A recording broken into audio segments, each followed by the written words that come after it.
Hello and welcome to Quays News. I'm Ben Cook. And I'm Carolyn Convey. Here's what's coming up on the programme today. Residents in Chorlton are concerned about plans to redevelop their derelict precinct. I feel I ought to go to a planning meeting, stand up in the balcony and shout out my objections.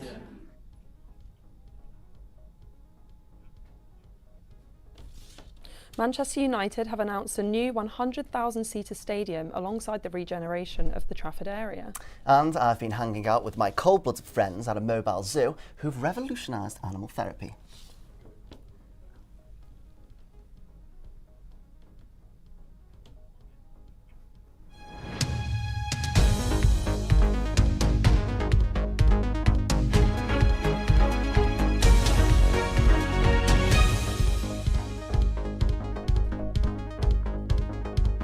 Our top story this evening, plans have been released for an area of land known as Rybank Fields in Chorlton. The proposal from Southway Housing Trust would add over 100 homes. Right now, this is wild land and home to community events for people living there. Our reporter Rosa Ahern went to one of those events in Rybank Fields that would be under threat if the homes end up being built. Sorry, we've just got word from the gallery that something's gone wrong with the footage. But anyway, we will go from wildland to brownland now, won't we? So now, from wildland to brownland, another redevelopment project in Chorlton Precinct is facing criticism. The council has plans to redevelop the shopping site, complete with 200 new homes and a better shopping experience. But locals in the area have big concerns. Our reporter Sam Rhodes went to find out why. Currently left undemolished, the Chorlton shopping precinct is planned to change into a new thriving area with green space, 200 homes and upgraded retail. That is, if the public and the council can agree on what's best. Knowing the old building needs replacing, they agree on, but Chorlton residents have again voiced their frustration at proposed developments at a local meeting organised by the Civic Society. Well, it was heated, we had more than usual. People asked intelligent questions, people came with knowledge, knew what they wanted to ask, sort of got the answers, but at the end of the meeting we realised the planners and the whatever, it's the council now, and no councillors were there tonight. Says it all, I think. This is part of the precinct that the Chorlton residents didn't want to lose, not because they wanted to keep this, but because they're worried about what could replace it. They're concerned about the proposed height of the new buildings. They're concerned about going from 20 retail units to possibly just 6. And they're worried about only having 12 car parking spaces in the area. But their main worry is that this might not be Chorlton anymore. We're just sent from pillar to post. The councillors say that it's down to the Greater Manchester Pension Fund. The pension fund say it's down to PJ Livesey, and PJ Livesey say it's down to the council. So you can imagine that we're not getting many straight answers at all. I am 84 years of age, very fit for my age. I walk everywhere. But there are times when I need to take my car to the shops. There's going to be nowhere for me to park my car. 12 spaces for the hundreds of people is just a drop in the ocean. I feel like Chorlton's goose is cooked.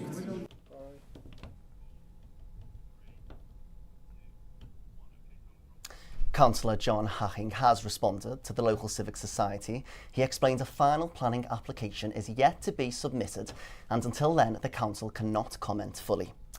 The development responsible for the plan maintain that their feedback session with the residents was productive, and they have reacted to concerns raised such as parking, landscape spaces and retail. Now over to Manchester's Northern Quarter. Have you ever been before, Ben? Yes, I have been, Caroline. It's actually one of my favourite places in the city. I love all of the art all over the walls. That's my favourite part, the art. Well, that was once dismissed as vandalism, but now the area is known for its street art. When walking through, it's hard to recognise which is genuine art and which has been commissioned by local businesses for advertising. A lot of the time, both are done by local artists. This has made it really hard to differentiate between commercial and artistic works. Well, one place that is authentic is the Fred Aldous exhibition in Steventon Square, which is currently giving Manchester-based artist Claire Brithwhistle a platform to showcase her work. and then like now we're kind of due to paint it again. You know, it's a shame when you're painting out nice artwork, but obviously it's keeping it fresh for, you know, a lot of the people that live and work in the area like to see something new when they're, you know, just on the way into work or, you know, on a day-to-day basis, basically. One thing is for sure, the street art brings colour and character to the city.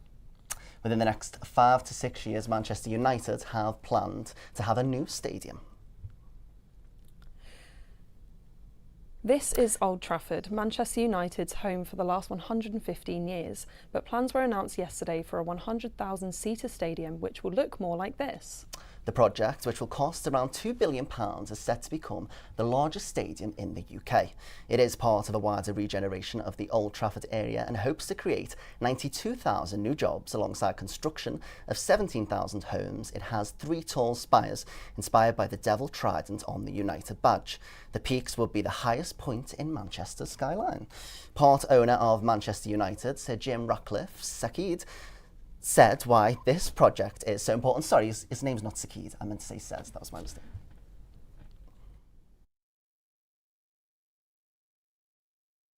Regeneration scheme, if it proceeds, will be the largest regeneration scheme in Europe. And Rachel Reeves described it as a shining example of our growth plans.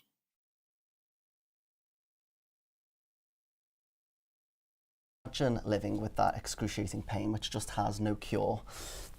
This is what it's like for people living with endometriosis. Endometriosis impacts 10% of women globally and can cause debilitating pelvic pain as well as fatigue and bloating. This month is Endometriosis Awareness Month, and our reporter, Livia Gregor, has been speaking to Poppy Rigby, a young woman living with the condition.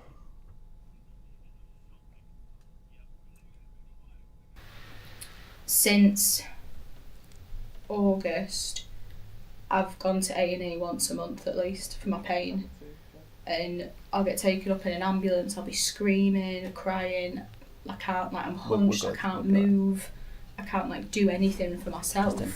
And when my pain's really bad, I've got to use a walking stick. I'm 23, and like there's nothing wrong with my legs, but I need support to stand. And it throws off your appetite. You can get really nauseous. I know I do. But it's the toll that it takes on you mentally, I think, as well. For me, more so than physically. I think I don't like to. I'm not a very like typical stereotype kind of person. But I have found that it makes me feel like less of a woman.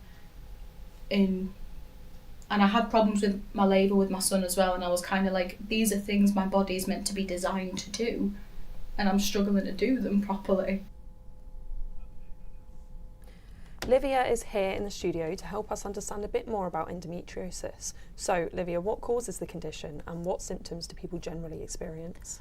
So it's essentially where cells that would usually be, well, they're similar to cells that would be sort of surrounding the womb, but they start growing in other parts of the body.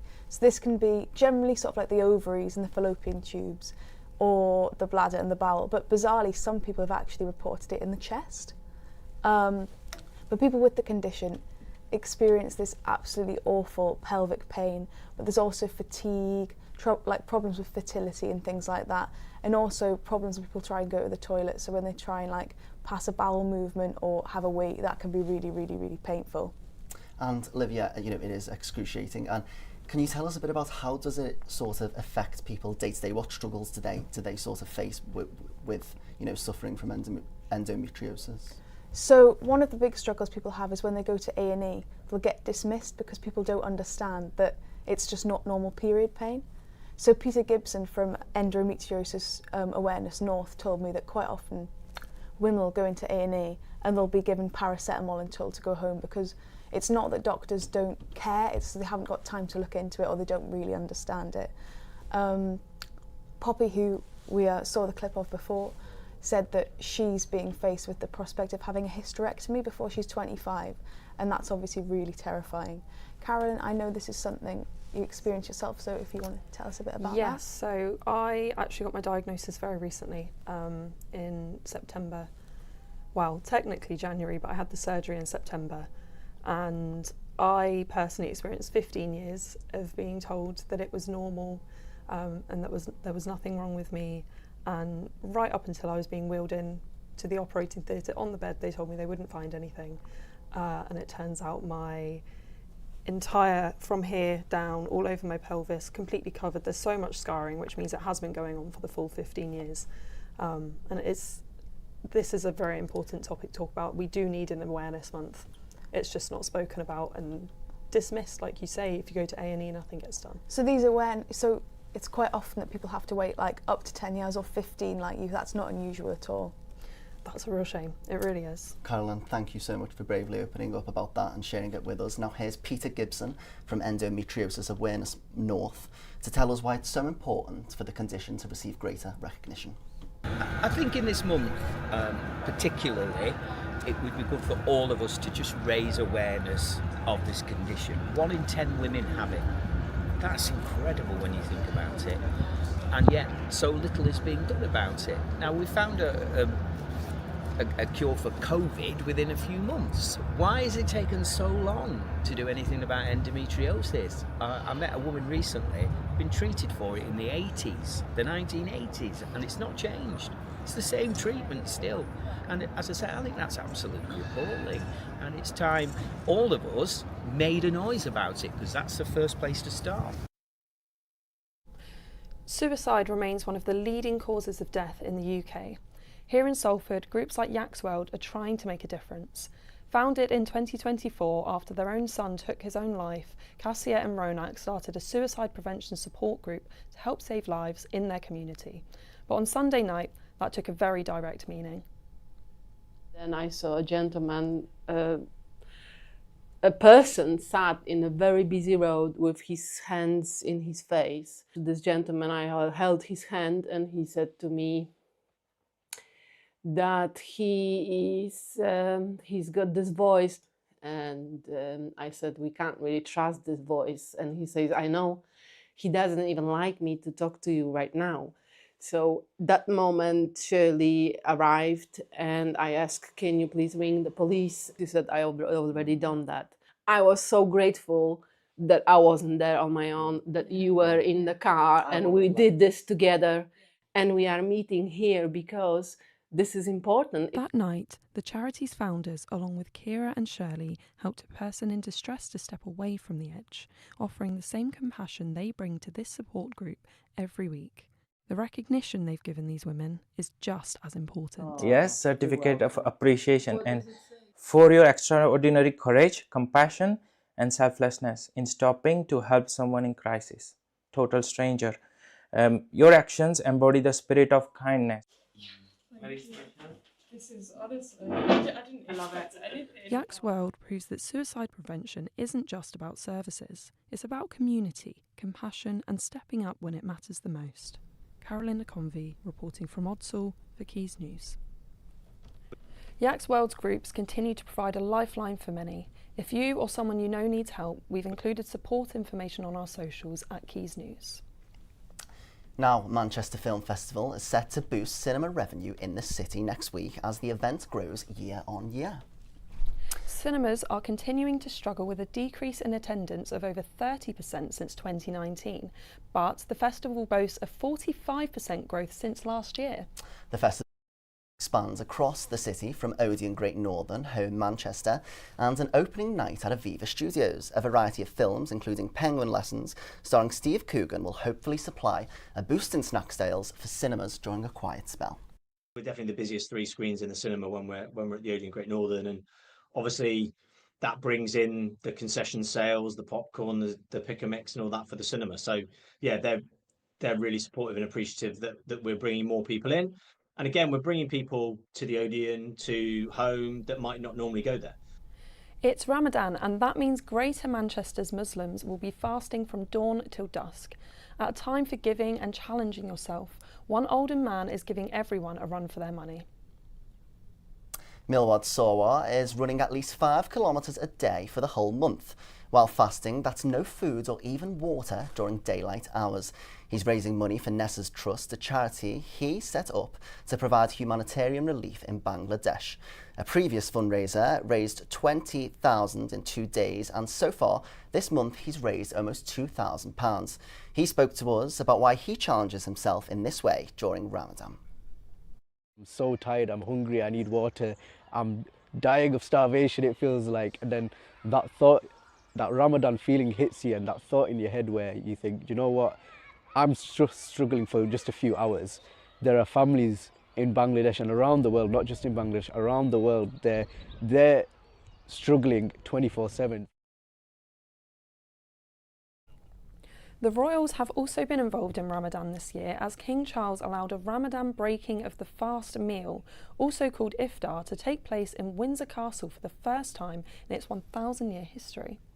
With this in mind, and in the context of rising tensions caused by conflict in the Middle East, our reporter Max Davies went down to another significant Ramadan iftar tonight, right here in Salford.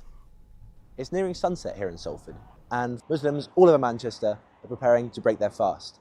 Behind me, in the Salford Civic Centre, a very special iftar event is taking place, hosted by the Manchester Muslim Jewish Forum. The Muslim Jewish Forum is to bring Muslims and Jews in Greater Manchester close together. So the instrumental thing was that we could do things better if we did them together. But of course, once you get an organisation going, once people start to get to know each other, strangers become friends. The Muslim Jewish Forum explicitly concentrates on the UK, but events in the Middle East have had an effect on how they view their interfaith cooperation. I'm pleased to say I'm very friendly with the head of religious studies at the Muslim school that I work at. When tensions rose, the very first thing she said to me was, we have to stick together even more, because at the end of the day, if there's tensions with minorities, often all minorities are targeted. It doesn't matter which minority. The Windsor Iftar, held this week, is another example of interfaith celebrations during Ramadan. However, it hasn't been without its critics. I asked about this. There are lots of people who I would call anti-Muslim bigots, who simply hate Muslims, who think that this should be an entirely Christian country and that no other religion really belongs here, including Judaism, when they're really honest about it. What I think about is the importance of getting our message out to the rest of the British population. When I go on very right-wing media outlets, I'm not expecting to persuade all of their audience, but as long as some of their audience have a slightly more positive view of Muslims afterwards than they had before, I feel I've achieved something. Many interfaith organisations have folded during the last few months, but Graham Gordon has a different view in Manchester. It's strengthened relationships, and it's also mentioned this evening that we've actually had the highest attendance that we've ever had at the Interfaith Iftar, which says a lot. Animal-assisted therapy involves interacting with animals and a therapist to help you explore your feelings. It's usually achieved through the use of horses, dogs and cats, but not today. Yeah, absolutely right, Caroline. Not today, because a new set of reptiles have entered the building.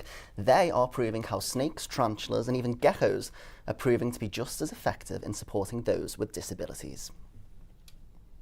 She's recently been fed, so she's not going to eat you. I can promise you that. Veterinary nurse Nathan Torr is usually on the road visiting schools across Manchester to teach kids about exotic animal care. But today he brought his fascinating collection of reptiles to Salford Cares in Walkden.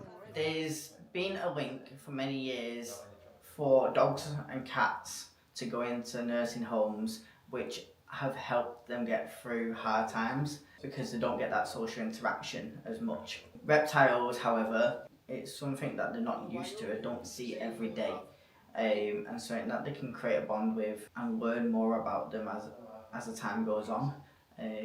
And compared to your dog and cat, which may be jumping around all the time, reptiles are more still. A lot of the people supported here today, I personally know them, like I've supported them within their houses. There was a lady here before and she's never felt a snake before, and she was also blind, so she can't actually see what they look like, but she was telling me what it felt like by feeling it, and then just explaining to her, it's like she could then picture it herself then. Throughout these encounters, Nathan's top priority is the comfort and safety of his animals. Professor Robert Young, who has extensively researched these species, shares that very same sentiment. The important thing is really to make sure that the way that they're being interacted with by humans is good for their well-being. There are things that might not occur to the average person, like tiny frogs on your hand. Your hand can be really hot to them because, you know, they're so small that the heat transmits very rapidly through their body. And of course, the other thing you can do is habituate them to human presence. So, you know, they actually, you know, like a cat or a dog, they might actually become to like those kind of interactions. We know there are great benefits to interacting with animals for humans of all particular types. And I think it's good to have people interact with the, you know, snakes and things like that. So how do you feel about that as a way of you processing your emotions, Carolyn? Would you like a big snake wrapped around you now?